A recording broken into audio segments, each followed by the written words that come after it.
Hello दोस्तों, study with concept के इस स्टडी प्लेटफॉर्म पर आपका बहुत बहुत स्वागत है। और साथ ही स्वागत है दोस्तों हमारी इस प्रीवियस ईयर क्वेश्चन पेपर की सीरीज में, जिसमें हम पॉलिटी के क्वेश्चन ले रहे हैं दोस्तों। तो स्टार्ट करते हैं। फर्स्ट क्वेश्चन क्या कह रहा है कि निम्नलिखित में से कौन भारत के संविधान का अभिरक्षक या कस्टोडियन है, ये बोला है हमसे दोस्तों। अभिरक्षक कौन है? ऑप्शन क्या दे रखा है दोस्तों? ये यूपीएससी 2015 में प्री में क्वेश्चन पूछा गया था। ऑप्शन है ए क्या है? भारत का राष्ट्रपति। ऑप्शन बी है भारत का प्रधानमंत्री। ऑप्शन सी है लोकसभा सचिवालय। और ऑप्शन डी है उच्चतम न्यायालय। पहले तो आप ये समझिए दोस्तों, क्वेश्चन में क्या बोला गया है। क्वेश्चन में बोला गया है कि भारत के संविधान का अभिरक्षक, मतलब जो सुरक्षा करता हो, जो रक्षा करता हो, वो कौन है। तो ये बात आपको पता होनी चाहिए कि मौलिक अधिकारों की रक्षा कौन करता है? न्यायपालिका। और न्यायपालिका ही हम सुप्रीम कोर्ट कहते हैं। तो यही तो मेन बात थी यहाँ पे। यही तो दोस्तों, यही तो मेन बात थी। ठीक है, मैं इसका कलर चेंज कर लेता हूँ। ये 2015 में आया वो क्वेश्चन दोस्तों, ये 2015 में आया वो क्वेश्चन है। एक मिनट थोड़ा, ये 2015 में आया वो क्वेश्चन दोस्तों। तो इसका सीधा सा आंसर है दोस्तों भारत का उच्चतम न्यायालय, सुप्रीम कोर्ट। क्योंकि जब भी कोई रिट दी जाती है मौलिक अधिकार संबंध, तो सीधे हम सुप्रीम कोर्ट जा सकते हैं। और वही तो संविधान की रक्षा कर रहा है दोस्तों। इसलिए इसका आंसर है दोस्तों डी। क्या है दोस्तों? डी, भारत का उच्चतम न्यायालय। उच्चतम न्यायालय के बारे में आपको पता होना चाहिए दोस्तों कि भारत का उच्चतम न्यायालय भारत के संविधान के भाग 5 में आर्टिकल 124 से 147 तक इसका वर्णन है, सुप्रीम कोर्ट का वर्णन है। ठीक है,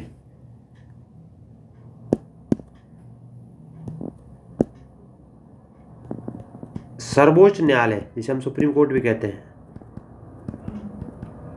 सर्वोच्च न्यायालय ये क्या है दोस्तों? संविधान का अभिरक्षक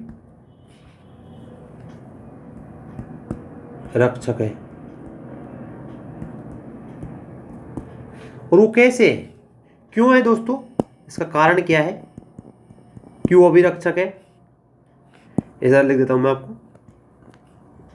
तो अभिरक्षक क्यों है, ये बोल रहे हैं अभिरक्षक क्यों है दोस्तों? क्योंकि वह मौलिक अधिकारों के माध्यम से अधिकारों का संरक्षण करता है, संरक्षक है। और ये बात किस में कही गई है?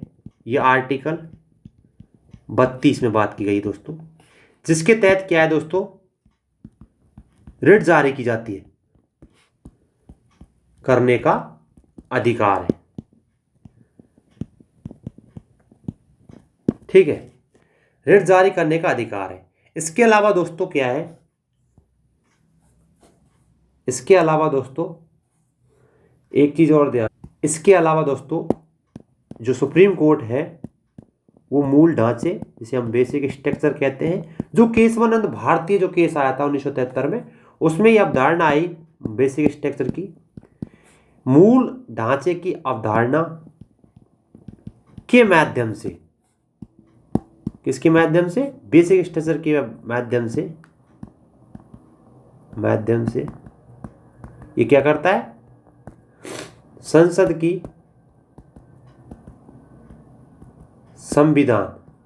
कौन सी दोस्तों?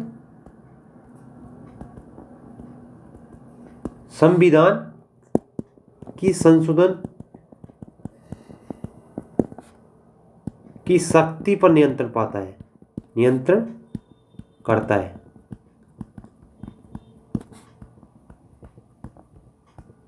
ठीक है, तो ये क्या है सुप्रीम कोर्ट के बारे में। और हमसे पूछा गया है संविधान का विरक्षक कौन है, तो सुप्रीम कोर्ट है, भारत का उच्चतम न्यायालय दोस्तों। इतना पता होना चाहिए आपको। अगला क्वेश्चन क्या है कि केंद्र और राज्यों के बीच विवादों का निर्णय करने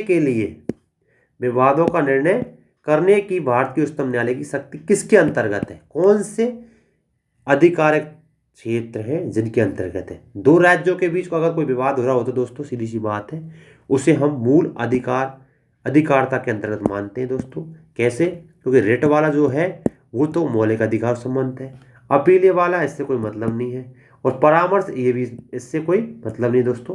तो इसका सीधा सा आंसर था मूल अधिकारता के अंतर्गत। इतना तो आपने पढ़ा ही होगा कि सुप्रीम कोर्ट की कौन कौन सी शक्तियाँ होती हैं, कौन कौन से अधिकार होते हैं दोस्तों, कौन कौन से अधिकार होते हैं किस किस के बीच में, जैसे कि परामर्शी अधिकारता, जैसे अपीली अधिकारता, मूल अधिकारता, रिट अधिकारता, इनके बारे में आपने पढ़ा भी होगा। जैसे कि अब देखो आर्टिकल 131 क्या कहता है दोस्तों? 131 सुप्रीम कोर्ट उच्चतम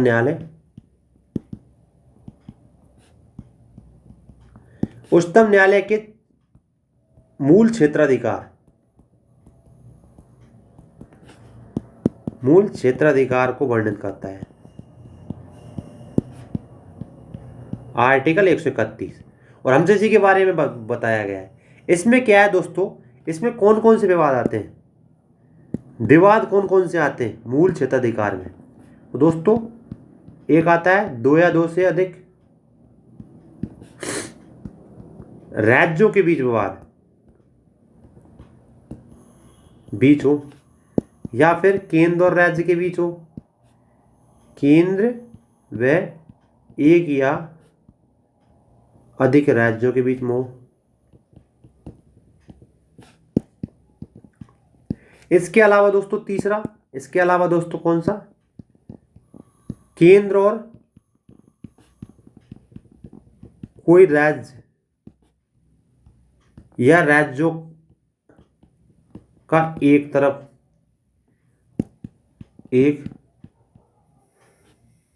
तरफ होना।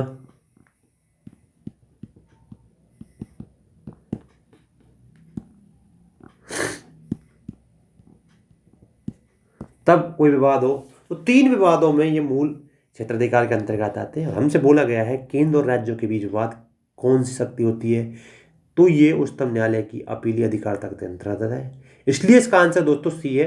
आपको जैसा कि पता ही होगा रिट के बारे में, रिट मौलिक अधिकार संबंधित होती है, परामर्श अलग चीज़ है, अपीली अलग चीज़ है। आपको ये पता होना चाहिए दोस्तों, क्योंकि आप जब उच्चतम न्यायालय को पढ़ेंगे तो ये अधिकार क्षेत्र के बारे में पढ़ना ही होता है। तो ये बड़ा ही सिंपल क्वेश्चन था। अगला क्वेश्चन देखते हैं दोस्तों। अगला इससे भी सिंपल क्वेश्चन है दोस्तों कि भारत के उच्चतम न्यायालय के न्यायाधीशों की संख्या में वृद्धि करने की शक्ति किसमें निहित होती है। ये बात सुप्रीम कोर्ट के बारे में बात की गई दोस्तों, सुप्रीम कोर्ट के बारे में। तो आपको पता होना चाहिए ये पावर संसद के पास होती है दोस्तों। और ये क्वेश्चन 2014 में क्वेश्चन पूछा गया है दोस्तों। 2019 में क्या किया दोस्तों? 2019 में संसद ने सुप्रीम कोर्ट के न्यायाधीशों की कुल संख्या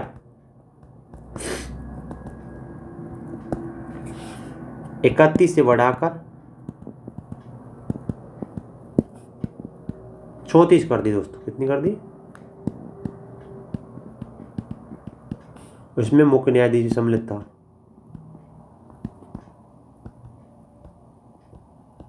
सहित बात कर रहे हैं, मुख्य न्यायाधीश सम्मत। अब क्या है, अगर आपसे ये बोला गया है कि भाई उच्चतम न्यायालय के न्यायाधीशों की जो संख्या में वृद्धि की जाती है वो कौन करता है, कहने का मतलब शक्ति किसके पास है? तो संसद के पास। यही बात उच्चतम न्यायालय की जगह हाई कोर्ट होता दोस्तों, उच्चतम न्यायालय की जगह अगर हाई कोर्ट होता, मैं आपको इसके लिए अतिरिक्त जानकारी बताता हूँ। अगर उच्च न्यायालय, जिसे हम हाई कोर्ट कहते हैं, इसमें अगर न्यायाधीशों की संख्या बढ़ानी है तो क्या करना होता है दोस्तों? अगर संख्या बढ़ानी है तो इसमें क्या है, राष्ट्रपति करेगा ये काम राष्ट्रपति द्वारा किया जाता है। राष्ट्रपति तय करेगा कि उच्चतम न्यायालय में हाई कोर्ट जो है उसमें संख्या बढ़ानी न्यायाधीशों की, तो राष्ट्रपति नियुक्त करेगा। और राष्ट्रपति क्या करेगा दोस्तों? ये काम राष्ट्रपति राष्ट्रपति संबंधित उच्च न्यायालय के मुख्य न्यायाधीश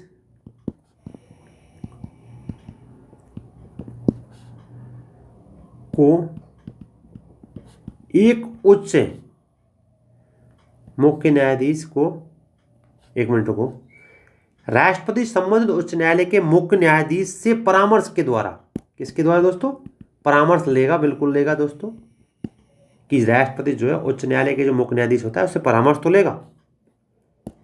परामर्श करने के बाद एक न्यायाधीश को उच्च न्यायालय से दूसरे न्यायालय में स्थानांतरित भी कर सकता है। ये भी ध्यान रखना है आपको, स्थानांतरित कर सकते हैं, ये भी ध्यान रखना है, स्थानांतरित कर भी सकते हैं, पर उससे क्या है, उसका एक चीज़ ध्यान रखना, उसके लिए एक स्पेशल चीज़ है कि उसको मुख्य न्यायाधीश जो है उस उच्च न्यायालय का उससे परामर्श लेगा राष्ट्रपति, तभी उसका स्थानांतरण कर सकता है। ठीक है, तो आपसे अगर उच्चतम न्यायालय के बारे में पूछे, सुप्रीम कोर्ट के बारे में पूछे, तो आपको ध्यान रखना है कि ये संसद का काम है। अगर आपसे उच्च न्यायालय के बारे में पूछे तो ये राष्ट्रपति का काम है। ये चीज़ ध्यान रखनी है आपको। ठीक है, अगला क्वेश्चन देखते हैं दोस्तों। राष्ट्रीय स्तर पर अनुसूचित जनजाति और अन्य पारंपरिक वन निवासी वन अधिकारियों की मान्यता अधिनियम 2006 के प्रभावी कार्यान्वयन को सुनिश्चित करने के लिए कौन सा मंत्रालय केंद्रक अभिकरण, जिसे नोडल एजेंसी कहते हैं, के रूप में कार्य कर रहा है? ये 2021 में क्वेश्चन पूछा गया, और ऐसे यूपीएससी में क्वेश्चन कई बार पूछे गए नोडल एजेंसी को लेके। आपको एक चीज ध्यान रखनी है कि ये करंट का मुद्दा था, और एक चीज ध्यान रखनी है, अगर बात चल रही है अनुसूचित जनजाति एवं पारंपरिक वन के बारे में, तो आपको सीधा ही पता लग जाना चाहिए कि दोस्तों ये जनजातीय कार्य मंत्रालय के अंतर्गत आती है। इसकी नोडल एजेंसी दोस्तों जनजातीय कार्य मंत्रालय। दोस्तों आपको बिल्कुल कंफ्यूजन नहीं होना, आपको ये कंफ्यूजन नहीं होना कि पर्यावरण राज्य मंत्री होगा या ग्रामीण विकास मंत्रालय होगा, क्योंकि आपको एक चीज ध्यान रखनी है, करंट का मुद्दा था और 2021 में क्वेश्चन पूछ लिया गया, और इसलिए इसका आंसर दोस्तों जनजातीय कार्य मंत्रालय है। ये 2021 में प्री में क्वेश्चन पूछा गया था। अगला क्वेश्चन देखते हैं दोस्तों। स्थानीय स्वशासन की सर्वोच्च व्याख्या यह की जा सकती है कि यह एक प्रयोग है। 2017 में यूपीएससी 2017 में प्री में क्वेश्चन पूछा गया था। अब देखो आपसे पूछा है बेस्ट व्याख्या कौन सा कर रहा है, स्थानीय स्वशासन के बारे में बेस्ट व्याख्या क्या कर रहा है? पहला संघवाद, ठीक है, बेस्ट नहीं है, क्योंकि संघवाद में तो केंद्रीय और राज्य भी आते हैं, स्टेट और सेंटर भी आते हैं। हमसे केवल पूछा है स्थानीय स्वशासन के बारे में, तो ये तो नहीं हो सकता। लोकतांत्रिक विकेंद्रीकरण, ठीक है, ये हो सकता है। अगला देखते हैं प्रशासनिक की प्रत्यायोजन का, प्रत्यक्ष लोकतंत्र का, तो प्रत्यक्ष लोकतंत्र का स्थानीय स्वशासन के बारे में नहीं है, क्योंकि अगर प्रत्यक्ष लोकतंत्र की बात करते हैं बात सही है, ये ग्राम सभा के लेवल का, ग्राम सभा में जो होता है प्रत्यक्ष लोकतंत्र है दोस्तों, उदाहरण उसका प्रत्यक्ष लोकतंत्र का उदाहरण है।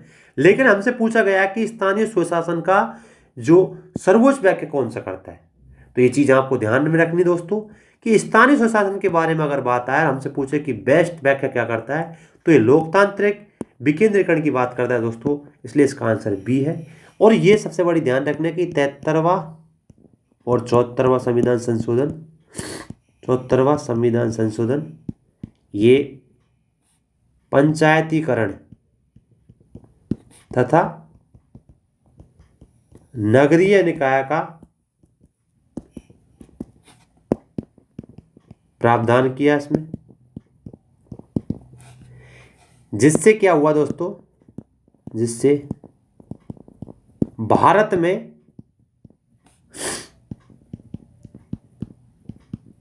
शक्तियों के विकेंद्रीकरण, मैं सही लिख देता हूं थोड़ा सा, राइटिंग साफ आ जाए, विकेंद्रीकरण का व्यवहारिक रूप दिया।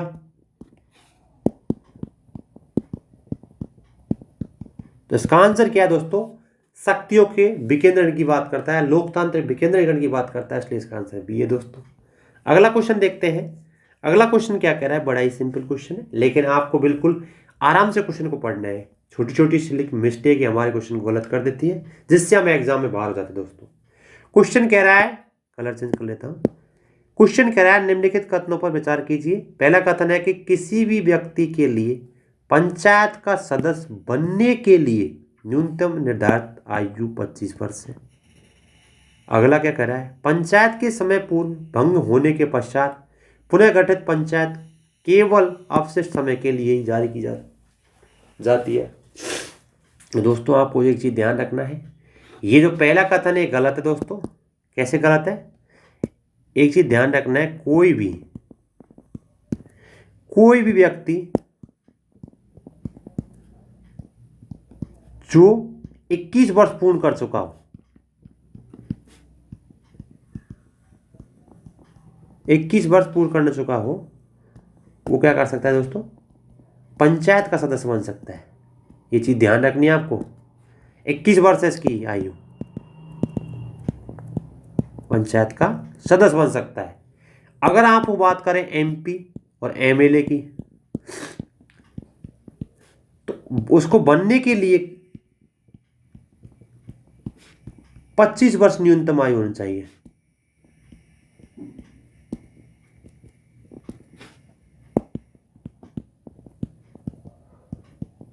ठीक है। एक और चीज, अगला दे रखा है कथन, तो इसलिए पहला कथन तो गया गलत। अगला क्या कह रहा है कि पंचायत के समय पूर्व भंग होने की पश्चात पुनः गठित पंचायत केवल अवशिष्ट समय के लिए जारी की जाती है। तो ये बात बिल्कुल सही है, ये दूसरी बात है बिल्कुल सही है। ये आर्टिकल 243 के 5 में बात की गई है। ये बात कि यदि पंचायत समय पूर्व भंग हो जाए तो पुनर्गठित पंचायत केवल बाकी बचे समय के लिए कार्य करेगी, ना कि 5 वर्ष के लिए। ये बात कही गई है। लेकिन इसमें एक अपवाद है दोस्तों। क्या अपवाद है? अपवाद ये है दोस्तों, अगर मान ले 5 वर्ष पूर्व से पहले, मतलब जैसे 5 वर्ष, एक मिनट, जैसे मान लेते 4 साल और 6 महीने तक कोई शासन कर लिया, मतलब अब कोई मान ले पंचायत भंग हो गई, तो क्या होगा दोस्तों, तब क्या होगा दोस्तों, 6 महीने के लिए चुनाव नहीं होगा, बल्कि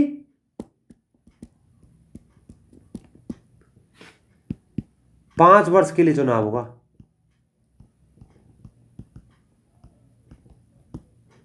अब देखो कैसे, एक बात बताओ, 4 साल 6 महीने मतलब क्या है कि 6 महीने घट रहे हैं चुनाव के लिए। अब अगर कोई भंग हो जाए पंचायत, तो उसमें क्या है कि चुनाव होगा, लेकिन वो 5 साल के लिए होगा। अगर ये बात कह रहे हैं कि अगर 2 साल में भंग हो जाती तो 3 साल के लिए होते, समझ रहे हो बात को, तो 3 साल के लिए होते। लेकिन बात कर रहे हैं कि 4 साल 6 महीने की बात कर रहे हैं, तो इसका मतलब हुआ कि 5 साल के लिए ही होंगे टोटल। ये चीज़ ध्यान रखनी है, अब बात ये समझने की बात है दोस्तों। अगला क्वेश्चन देखते हैं। क्वेश्चन नंबर 7 क्या कह रहा है कि पंचायत राज व्यवस्था का मूल उद्देश्य क्या सुनिश्चित करना है? विकास में जन भागीदारी, बिल्कुल। राजनीतिक जवाबदेही, ठीक है। लोकतांत्रिक विकेंद्रीकरण, ठीक है। वित्तीय संग्रहण, ठीक है।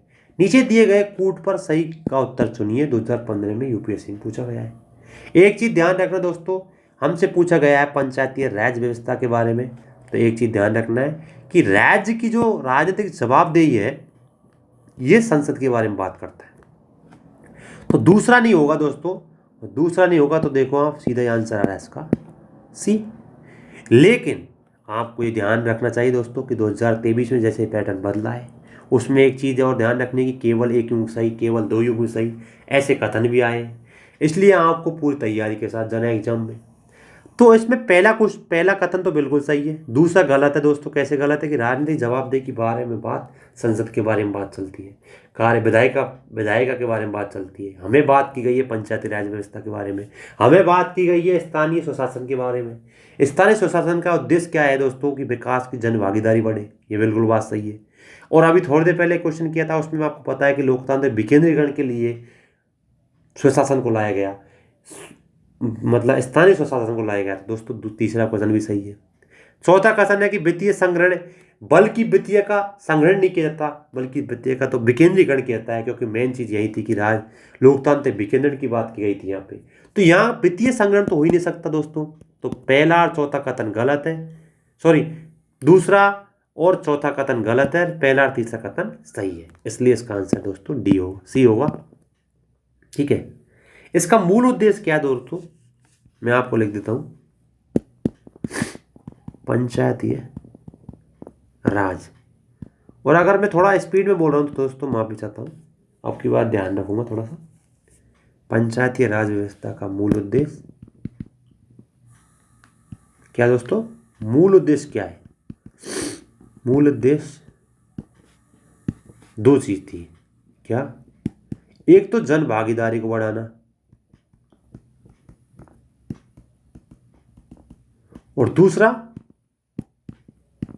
लोकतांत्रिक विकेंद्रीकरण। क्योंकि लोकतांत्रिक विकेंद्रीकरण कैसे? एक बात है स्टेट में और राज्य की बात तो गई, लेकिन स्थानीय शासन क्या, लोगों के बिल्कुल जमीनी स्तर से जोड़ेगा। एक बंदा जो दिल्ली में बैठा हुआ है इसी रूम में, वो ग्राम पंचायत के बारे में क्या जानेगा? ग्राम पंचायत के बारे में तो सरपंच जी जान सकता है थोड़ा। तो ये सोचने की बात है। तो इसमें क्या है दोस्तों? ऑप्शन को देखिए आप, विकास में जन भागीदारी बिल्कुल सही दोस्तों। राजनीतिक जवाबदेही नहीं हो सकता। लोकतांत्रिक विकेंद्रीकरण बिल्कुल सही है। वित्तीय संग्रहण नहीं करेगा, विकेंद्रीकरण की बात कर रहे हैं, संग्रहण कैसे करेगा? इसलिए इसका आंसर ऑप्शन 1 और 3, मतलब आंसर इसका क्या है? सी है दोस्तों। ये छोटी छोटी चीजें आपको पकड़नी दोस्तों, तभी आपके क्वेश्चन सही होंगे। अगला क्वेश्चन क्या है दोस्तों? ये क्वेश्चन पहले आ चुका है, मतलब इसी तरह का। सरकार ने अनुसूचित क्षेत्रों में पंचायती विस्तार पेशा अधिनियम में को 1996 के अधिनियम नियमित किया। निम्नलिखित में से कौन सा एक उसके उद्देश्य के रूप में अभिज्ञात नहीं है? उद्देश्य नहीं है मतलब कहने का था पेशा का, तो स्वशासन को प्रदान करना, ये तो उद्देश्य है। पारंपरिक अधिकारों को मान्यता देना बिल्कुल उद्देश्य है। जनजातीय क्षेत्रों में स्वायत्त क्षेत्रों का निर्माण करना, यह इसका उद्देश्य नहीं था। जनजातीय लोगों का शोषण से मुक्त करना, यह उद्देश्य था। इसका आंसर दोस्तों सी है। कैसे? देखो, जनजातीय क्षेत्रों में स्वायत्त का निर्माण करना,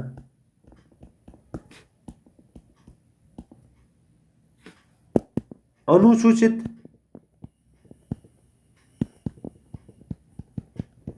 क्षेत्रों में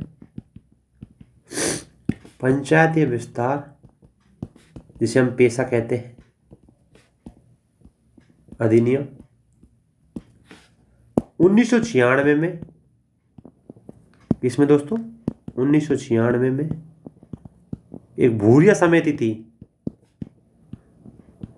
की सिफारिश से लाया गया।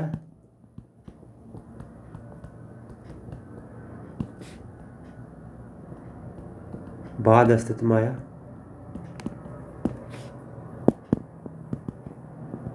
आपसे पूछा गया है कि पेशा जो एक्ट था उसके उद्देश्य के रूप में अभिज्ञात नहीं है, तो ये जनजातीय क्षेत्रों में स्वायत्त क्षेत्रों का निर्माण करना, ये नहीं है।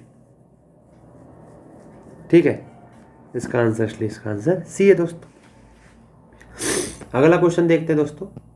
अनुसूचित जनजातीय एवं अन्य पारंपरिक वनवासी वन अधिकारों की मान्यता अधिनियम 2006, थोड़ी देर पहले भी एक क्वेश्चन आया था इसी तरह का, के अधीन व्यक्तिगत एवं सामुदायिक वन अधिकारों अथवा दोनों ही प्रकृति एवं विस्तार के निर्धारण की प्रक्रिया को प्रारंभ करने के लिए कौन प्राधिकार होता है?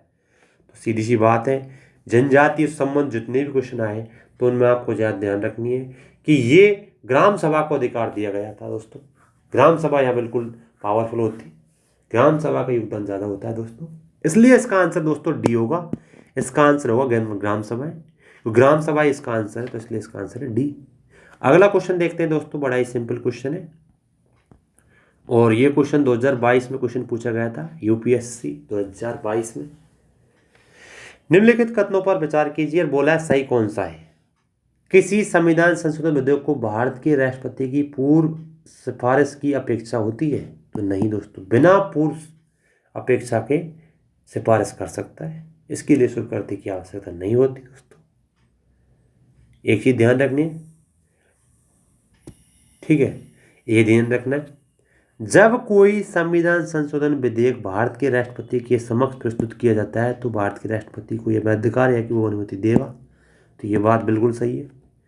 संविधान संशोधन विधेयक लोकसभा राज्यसभा दोनों में विशेष बहुमत पर पारित होना चाहिए, इसके लिए संयुक्त बैठक की कोई प्रबंध नहीं है। ये बात भी बिल्कुल सही है दोस्तों, इसलिए कथन दूसरा और तीसरा सही है, पहला गलत है दोस्तों, इसलिए इसका आंसर बी होगा। देखो सीधी सी बात है, विधेयक के लिए राष्ट्रपति की स्वीकृति आवश्यक नहीं है, एक चीज तो ये बात सही है। और ये बात 24वें संविधान संशोधन 1971, इसमें क्या बोला दोस्तों, इसी में बोला गया कि राष्ट्रपति के लिए संविधान संशोधन जो विधेयक है, जो विधेयक होते हैं दोस्तों, पर अपनी सहमति देना आवश्यक है दोस्तों, देना अनिवार्य है। पहले नहीं था लेकिन अब है अनिवार्य। तो राष्ट्रपति संविधान में संशोधन को जो विधेयक होता है उसमें सहमति देना बिल्कुल जरूरी दोस्तों, इसलिए इसका आंसर दोस्तों 2 और 3 मतलब ऑप्शन बी।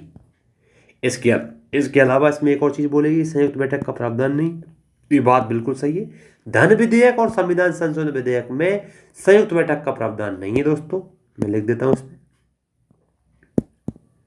धन विधेयक और संविधान संशोधन विधेयक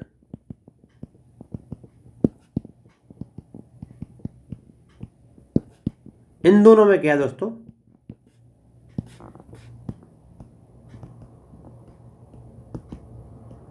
बैठक का प्रावधान नहीं है, ठीक है, ये चीज ध्यान रखनी है।